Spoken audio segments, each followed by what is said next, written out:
Well, trust me, this is the most disciplined audience I have seen in my life. Nobody is coughing, nobody is chattering, and nobody is saying anything bad or good about the speakers on the stage. A lot of you know me as a spy, which I am. But, but trust me, today I am a storyteller, and it comes from my heart. We all lie, without any exception. And when Ted approached me to speak, I decided to lie little, minimize the lie. So, because being as a spy, deception is part of your work. And trust me, in this session, there is nothing from the Department of Deception. It's all a reality I want to share with you. And to borrow that Western expression, oh God, I feel old. I brought my son here. Some of you are his age. So I am going to share with you the experience of 80s when I was a little older than my son and I joined the insurgency against the government of the time. How was life there then? Have we changed? Are we going to change more? So that is what I want to share with you, with a particular focus on two dates, 1989 and 2014. We are about less than a month away from 2014. These are two significant dates in our lives. In 1989, the Soviet Union forces left Afghanistan, February. And in 2014, most likely, either we will have a small residual NATO force or totally gone. So have we changed from then to now? But before that, when I was first admitted to school, those days you would be left in crowds of thousands and you had to find your class. Nobody was escorting me. I asked another boy my age, I said, brother, where is my class? He said, do you have a father? I said, no, I am an orphan. He said, do you see that man in cowboy pantaloon? The word for jeans in Afghanistan then and today is cowboy pantaloon. I said, yes, I see that man in blue cowboy pantaloon. He says, he is the headmaster of the school and he has to show you your class. So I went to the man, I said, uncle, he didn't listen to me. I said, uncle, he didn't listen to me. I touched his thigh, I said, uncle, and he looked at me. I said, where is my class? He slapped me. And he said, you never call the headmaster uncle again. I think that's no longer in practice, so we have changed. Newcomers at the schools do not get slapped by headmasters. They are treated as children. Now, the introduction given to me was that I have global experience. But I want to share with you experience of a neighborhood where I was raised. The Khairkhana, northern district of Kabul, and a particular area called Qalai Najara, the community of carpenters where I was raised. How was life there? Well, we had a marketplace, 2 butcheries, few shops selling basic items. And those days, if you wanted to buy a few bottles of Coca-Cola and take it home, you had to deposit a guarantee money that you would return the bottles back. Because there were no disposable bottles of Coca-Cola then. And if you return the bottles, the shop owner would inspect the bottle and see if it was smooth enough and there was no crack to return your money. We have changed. So you can buy a lot of Coca-Cola without putting a deposit money for returning the bottle. Then the food items in the shops were very basic. Milk powder, biscuits, sugar, salt, few other items, very basic stationery. And the market was a single-story mat building. The same market today is a 4-story building full of lots of canned foods, all types of soft drinks, and the butcheries have refrigerators. Then, the then entertainment of the time was Friday night's movie. By the way, it was not Friday nights, it was Thursday nights, but Afghans mistake always Thursday nights with Friday nights. So we would all wait so that the news hour, 1 hour reading about the progress of what the regime was doing, then wait for the Indian movie to be played. And what we liked as teenagers about Indian movies, the moment girl and boy looked eye to eye, few seconds later there would be dance around a tree. Amazing. And they would go to a park where nobody else would be there, and they would continue to dance. And the villain would appear, either disturbing this relationship or something. We love to go to the chase part of the movie, the fight, as if we didn't have enough fight in our lives. So we wanted to watch more in the Indian movies. In the Indian movies, always the villain failed, or either at the end of the movie he would apologize. That is what we want the Taliban to do. Either at the end of this movie, apologize or fail. That is the Afghan sense of reconciliation. Okay, I had promised not to politicize it. One TV channel only and one movie per week. We have changed. Now we have a remote control in our hand, and we can go on, select whatever type of movies we would have. Once per week, there was a program called Selective Songs. And they would play it on radio for 1 hour, and Mr. So-and-so would write a letter for them, Badakhshan, and say, can you play me a song by Bazgul Badakhshi? Right? And his letter would come in Kabul, and it will pass the editorial and censorship, and he would listen to Bazgul Badakhshi. Can you imagine how many music channels we have on our FM? We have changed. Change is coming. It is inevitable. Then there was this famous radio program called only for 40 minutes a week, Family Life. I am Mr. X from Kate Parwan. Last year I fell in love with Miss Y in Cartesay. Can you solve my problem? We have changed. We are doing SMS thing now. We have changed.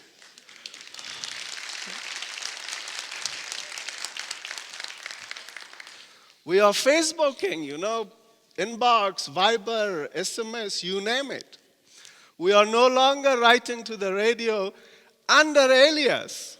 I am X, no, I am this, Mr. Whatever. Okay, we have changed. The other thing was, badly.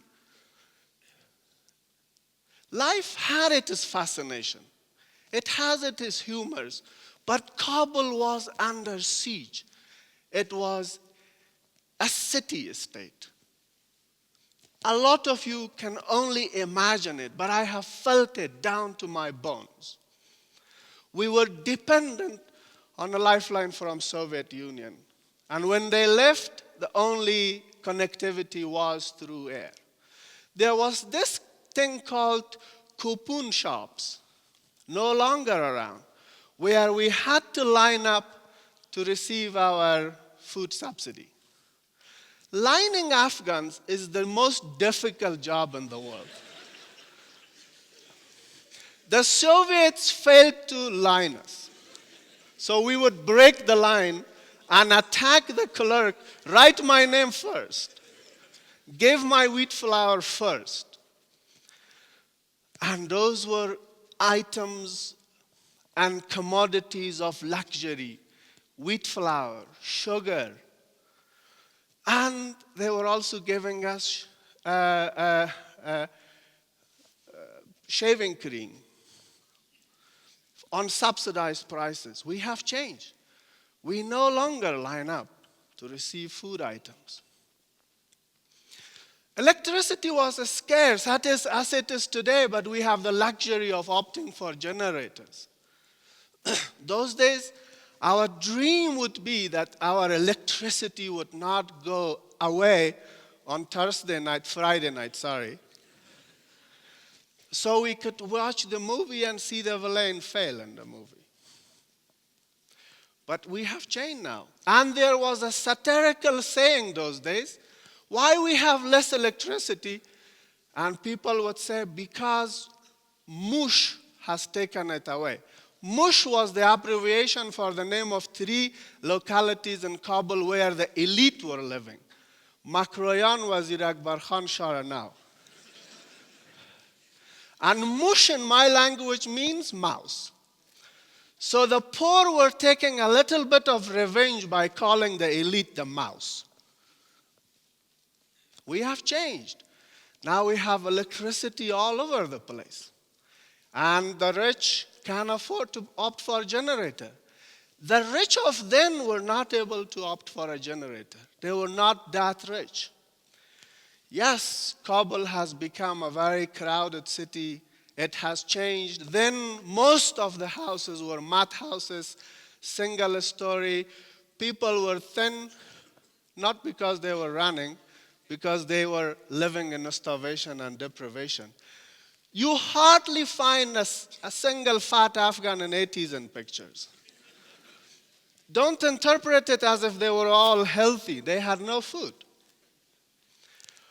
Now we have changed. We are well nourished now. A lot of people. Yes, there is poverty. You know, in '89, the discipline of the army was seemingly collapsing. You would wait in the street for a bus or for a taxi. You would see an army truck pass by or an army convoy pass by, and soldiers in the back of the truck dancing because they were so bored. They were so bored. And there were a lot of songs attributed, sung in their support by the regime and by the people. People did not love the mission of the soldiers then, but they loved the soldiers. They were from this soil. And elderly mothers sitting these convoys past, they would raise their hand and say, "My son, I hope mother and father will see you alive." There was no love for their mission, but there was so much love for these young men. Our soldiers then had lots of ammunition, very little food. Our soldiers now have lots of food, little ammunition. Our sense of priority has changed. We have changed. The Afghans not only love their soldiers now, they also love their mission. Then there was a waiting that the siege be broken, waiting that Kabul as a city-state would collapse. The angels of rescue, the angels of salvation, these mysterious, mythical figures fighting for the end of the Soviet-backed regime would come. Today, that's not the case. Afghans long for a reform from within. There are no angels. There are no angels of salvation, and there are no rescuers waiting outside our cities. Those who are trying to destroy life now are considered universally by us barbarians, not angels of salvation. What was then the difficulty that we don't have it today? There was no connectivity. Our world was so small. It was really a very small world for each and every Afghan. The world of each and every Afghan has become so big. We are connected. We have gained so much soft power. There was nothing then called Afghan soft power. The small middle class, they had deserted the country, they were gone. The party elite, they were, of course, having a better life than rest of the people, but they were monopolizing everything. I don't think everything is today in the monopoly of the Afghan government. Wealth is shared, power is shared, if not government power, but the environment has been such that each and every one of us are empowered. Those days, I could not imagine an individual can be empowered this much, that he can communicate with all types of people in his life and he can express his views so freely. You know, one of the other things was the regime would once in a while congregate us together as teenagers and say, today we have a march. Those types of regimes, that style, there was a tendency when there was nothing to deliver, just cram people together and make them march. That was some type of productive activity. And the slogan of the day was, Ronald Reagan was the president of United States. And few words were written in that slogan we were chanting, creating excitement, although I didn't know what it means. Death to Reagan, the adventurous cowboy. Repeating that type of slogan, we were feeling a little bit empowered. We can say death to a cowboy, at least. The difference now is we want the cowboy to help. We don't want death for him. Am I right? You look at this BSA thing. A lot of these Afghans want the BSA signed. There is not much sloganeering against the West or against the Americans. Now, I want to fast forward the time. I joined the Mujahideen. The time came, I was exactly walking in front of this school. I am not lying, as I promised in the beginning. The patrol stopped me and said, young man, show me your ID. I showed my ID. He said, you are ripe for conscription. I said, no, brother, uncle, I am not ripe for conscription. He said, no, you have a long neck. You are well built. You have to be conscripted. So on the way to school, they took me to commissariat, as those days it was called. And the commander showed some mercy to me, and I was released. I decided time has come. I joined the Mujahideen. I went to the other side. Want to cut it short, I went to Peshawar. I have written my memories. Peshawar was a bastion of vultures. Vultures, I am not giving this title to the Pakistanis, but vultures basically to those Afghan leaders who had enriched themselves, who were living a life of luxury, basically exploiting the Afghan jihad, playing with the sentiment of the Afghan people. They had no clue what was going on inside Afghanistan. And I then immediately gave them the title, they are not the leaders of the jihad. Most of them are the vultures of the cause. So I got disenchanted, disgruntled. I lost touch with what was actually part of my heart, to go and break the status quo. Anyway, he is here, meaning time is out. So I want to cut it short. Fast forward the time again, come to 2013. We have changed a lot. 2014 is not going to be 1989. Kabul is not going to be a city under siege. The discipline of our army will not fade away. It is extremely difficult to deprive us of our connectivity and connection with the world or with ourselves, whether the world stays with us or not. We are a much changed and different nation than 80s. Thank you.